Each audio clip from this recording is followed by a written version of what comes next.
नमस्कार दोस्तों, आप सभी का बहुत बहुत स्वागत है एक बार फिर से हमारे YouTube चैनल में। दोस्तों, मैं राम पाटीदार आप सभी का बहुत बहुत स्वागत करता हूं। चलिए, आज हम बात करने वाले हैं अलॉटमेंट लेटर आप सभी का यहां पर आ चुका है। अलॉटमेंट लेटर आने के बाद में आपको प्रोसेस क्या करनी रहेगी, यहां पर देखेंगे फीस सबमिशन की पूरी जानकारी भी मैं आपको बताऊंगा। कौन कौन से मेजर सब्जेक्ट आपको ऐड करना रहेगा, वो किस प्रकार से करेंगे, सारी जानकारी इस वीडियो में बताएंगे। चलिए शुरुआत करते हैं। अगर वीडियो अच्छा लगे तो एक लाइक करके चैनल को सब्सक्राइब कर लेना। आगे बढ़ते हैं। देखिए, सबसे पहले आपको यहाँ पर लॉगिन वाले ऑप्शन के ऊपर क्लिक कर देना है। जैसे आप यहाँ पर लॉगिन वाले ऑप्शन के ऊपर क्लिक करते हैं तो स्टूडेंट कॉर्नर के ऊपर आपको क्लिक करना होगा। यहाँ पर आपके सामने देखने को मिल जाएगा आपका आईडी और पासवर्ड जो मोबाइल पर आया है, वही आईडी और पासवर्ड आपको लॉगिन कर लेना है। यहाँ पर आपको साइन इन वाले ऑप्शन के ऊपर क्लिक करके साइन इन कर लेना है। देखिए, अब यहाँ पर आपके सामने दो ऑप्शन आपको देखने को मिलेगा। पहला तो होता है कट ऑफ फर्स्ट राउंड।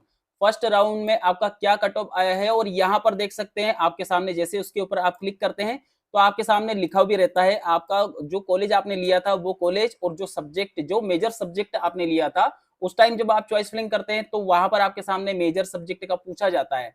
तो मेजर सब्जेक्ट भी आपको यहीं पर दिखेगा। अब सबसे ज्यादा जो कंफ्यूजन आप सभी को हो रहा है वो होता है कि सर हमारा तो यहाँ पर जाति जो है ओबीसी था या एससी था या फिर एसटी था, अब हमें यहाँ पर सीट रिजर्व की जा रही है, वो जनरल की कैसे हो रही है। तो मैं आपको उसी की पूरी जानकारी बताने वाला हूं। तो यहाँ पर देखिएगा, अगर आपका ओबीसी में आपकी सीट कम है तो उस कंडीशन में आपको जनरल की सीट प्रोवाइड की जा रही है। तो इसमें आपको कोई परेशानी वाली प्रॉब्लम नहीं है। यहाँ तक आपको जो प्रॉब्लम थी वो सॉर्ट आउट हो चुकी है। यहाँ पर आप देख सकते कौन सा कॉलेज मिला है, कितनी परसेंटेज में मिला है, इफेक्टिव परसेंटेज आपकी क्या है, ये सारी जानकारी आप देख सकते हैं।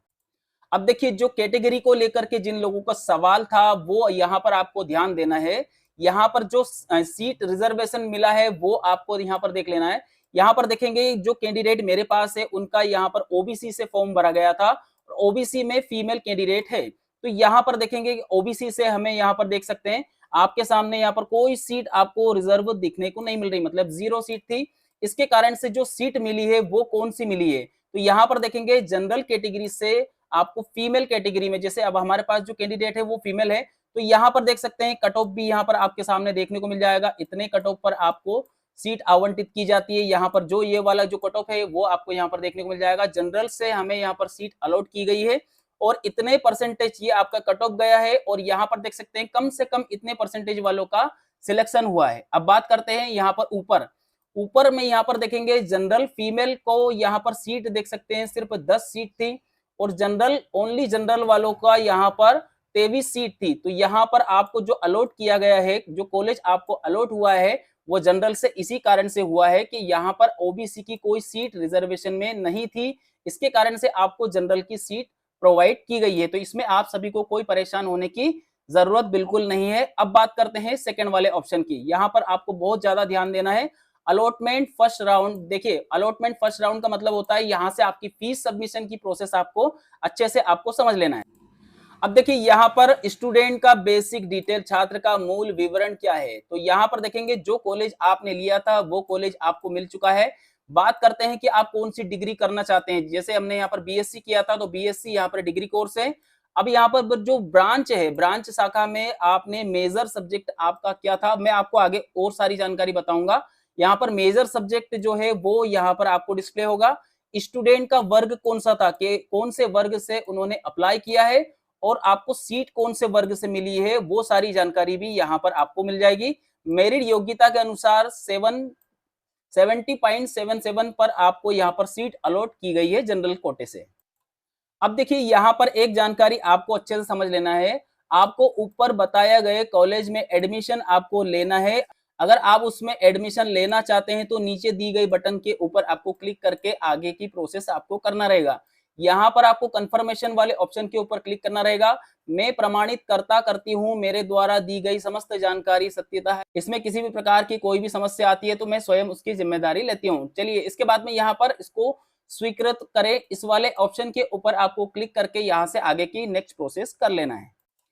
अब यहाँ पर आपको एक ओटीपी जो आपके मोबाइल पर आता है, 4 वर्ड का ओटीपी आएगा। उस ओटीपी को यहाँ पर इंटर करने के बाद इसे वेरीफाई ओटीपी वाले ऑप्शन के ऊपर क्लिक करके यहाँ से नेक्स्ट प्रोसेस आपको कर लेना है। अब देखिए जो ओटीपी आपने इंटर किया है, ओटीपी वेरीफाइज सक्सेसफुली, इस प्रकार से आपके पास मैसेज आ जाएगा, इसे ओके कर देना है। चलिए सबसे ज्यादा आपको यहां पर ध्यान देना है, ये जानकारी एक बार आपने अगर यहाँ पर गलत जानकारी भर दी तो वापस से आप इसे सुधार नहीं कर सकते, पूरा फॉर्म एडमिशन फॉर्म को ही आपको कैंसिल करना पड़ेगा। इसलिए विधिवत तरीके से शांति से आपको इसे समझ लेना है। अप्लाइंग फॉर स्कॉलरशिप, कौन सी स्कॉलरशिप से आप एडमिशन लेना चाहते हैं, ये सारी जितनी भी योजना मैं बता रहा हूँ ये फ्री वाली योजना है, इसमें आपका एडमिशन पूरी तरह से फ्री हो जाएगा। आपको कोई पैसा देने की जरूरत नहीं है, सिर्फ आपको जिस कॉलेज में आप एडमिशन ले रहे हो उस कॉलेज में आपको वहां पर जन भागीदारी का ही पैसा देना है, बाकी का फीस का पैसा आपको नहीं देना है। पहले बात समझ लेते हैं, मुख्यमंत्री मेधावी विद्यार्थी योजना, अगर आपका 75% से ऊपर है तो आप मेधावी योजना में फॉर्म भर सकते हैं। मुख्यमंत्री जन कल्याण प्रोत्साहन योजना, अगर आप इसमें फॉर्म भरते हैं तो इसके लिए आपके पास संबल कार्ड होना चाहिए। मुख्यमंत्री बाल सेवा योजना, ये कोविड से संबंधित है, अगर आपके पास प्रमाण पत्र हो, माता पिता के कोई निधन हो गए हैं तो आप यहाँ पर अप्लाई कर सकते हैं। अगर आप लाडली लक्ष्मी योजना का आपके पास सर्टिफिकेट है तो आप इसमें भी यहाँ पर आवेदन कर पाएंगे। मतलब ये चारों जो योजना है इसमें अगर आप अप्लाई करते हैं तो यहाँ पर आपको स्कॉलरशिप बेस पे फॉर्म भरा जाएगा, उसमें आपको किसी भी प्रकार का 1 रुपया भी आपको कॉलेज में नहीं जमा करना है, मतलब आपकी फीस से संबंधित सारी जानकारी फ्री हो जाएगी। अब बात करते हैं अगर ये योजना आपको अप्लाई नहीं करनी है तो क्या करना होगा। और हाँ, एक बात और समझ लीजिएगा, जिन विद्यार्थी ने इन योजनाओं में अप्लाई किया है तो उनको जो मेन स्कॉलरशिप रहती है वो आपको नहीं मिलेगी, क्योंकि आपका एडमिशन फ्री हो रहा है यहाँ पर। अब देखिए यहाँ पर आपके सामने एक और जानकारी, अप्लाइंग फॉर ब्रांच सब्जेक्ट और सिलेक्शन, आवंटित शाखा का चयन करें, कैसे करना है वो आपको समझ लेना है। सबसे पहली बात तो रहती है कि मेजर सब्जेक्ट आपका क्या है। मेजर सब्जेक्ट फर्स्ट टाइम हम यहाँ पर सिलेक्ट कर चुके हैं, जूलॉजी हमारा मेजर सब्जेक्ट था तो यहाँ पर आ चुका है, यहाँ पर लिखा हुआ भी आपका ये मेजर सब्जेक्ट हो चुका है। अब इसके बाद में माइनर सब्जेक्ट में, अब देखिए माइनर सब्जेक्ट की बात करें तो काफी सारे यहाँ पर माइनर सब्जेक्ट इसमें दिए गए हैं। आप चाहें तो एग्रीकल्चर, एक्वाकल्चर, बीएससी, इसमें ये वाला ऑप्शन भी दिया गया है, बायोकेमिस्ट्री, बायो इंफॉर्मेटिक या फिर बायोटेक्नोलॉजी, बॉटनी, केमिस्ट्री, ये बहुत सारे ऑप्शन इसमें दिए गए हैं। इनमें से किसी 2 सब्जेक्ट को आप यहाँ पर चॉइस कर सकते हैं। एनी वन तो दिया है, एक सब्जेक्ट तो आपको करना ही है, लेकिन 2 सब्जेक्ट यहाँ पर आप इसमें माइनर में रख सकते हैं।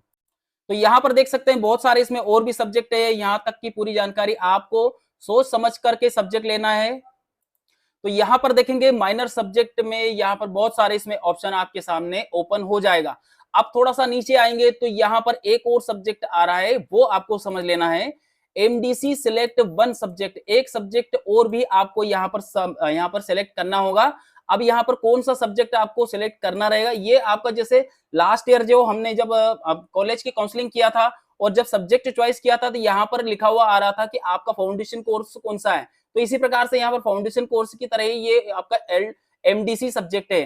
तो यहाँ पर इनमें से कोई सा भी आपको सब्जेक्ट जो लेना है वो आप यहाँ पर सिलेक्ट कर सकते हैं। जैसे हम यहाँ पर कंप्लीट होने के बाद प्रोसेस टू पेमेंट वाले ऑप्शन के ऊपर क्लिक करते हैं तो अभी हमारे सामने एक समस्या आ रही है। यहाँ पर लिखा हुआ आ रहा है there are some issue for configuration, मतलब आपने जो प्रोसेस किया है उसमें कुछ इश्यू आ रहा है। मतलब अभी जो है पोर्टल के ऊपर ये लिंक ओपन हुई है, थोड़ा थोड़ा आपको वेट करना रहेगा, कुछ जानकारियां ओपन हो जाएगी, धीरे धीरे आपके सामने सारे सब्जेक्ट हो जाएंगे। ये सब्जेक्ट की गलती बिल्कुल भी ना करें भैया, किसी भी प्रकार की गलती, आपकी एक गलती पूरे आपको 3 साल के लिए परेशान कर सकती है। तो इसलिए थोड़ा सा आपको शांति रख लेना है, सारी जानकारी धीरे धीरे हो जाएगी कंप्लीट। ये नया पोर्टल है, इसमें धीरे धीरे सारी जानकारी ओपन हो रही है।